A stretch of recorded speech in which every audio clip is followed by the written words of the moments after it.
குடிவெறிக்கு ஆளாகாதீர்கள். நன்மையின் உருவே, சென்ற இடங்களிலெல்லாம் நன்மைகள் மட்டுமே செய்து மக்களுக்கு நல்வாழ்வை கொடுத்த தேவன் நீர். இப்பேற்பட்ட பாவத்திற்கு அடிமையாக மாறியிருந்தாலும் அணைகடந்த கிருபை அவர்களை அந்த பாவ பிடியிலிருந்து மீட்டு புது வாழ்வை தந்திருக்கிறது. தகப்பனை இன்று குடிப்பழக்கம், போதை பழக்கங்களுக்கு அடிமைப்பட்டு போனவர்கள் அநேகம். அதிலிருந்து விடுபட விருப்பம் இருந்தாலும் முடியாமல் வீழ்ந்து போனவர்கள் உண்டு.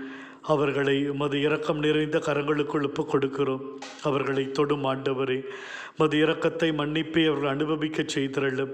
விட முடியாத தீய பழக்கத்திலிருந்து தூய் ஆவியின் துணையோடும் பரிசுத்த மாமரியினுடைய பரிந்துரையிலும் விடுபட புது வாழ்வு வாழ கிருபை செய்யும். குடி போதை பழக்கங்களின் ஈர்ப்பு சக்தியிலிருந்து தங்களுடைய மனதை எண்ணங்களை திருப்பிக் கொள்ளச் செய்திரலும்.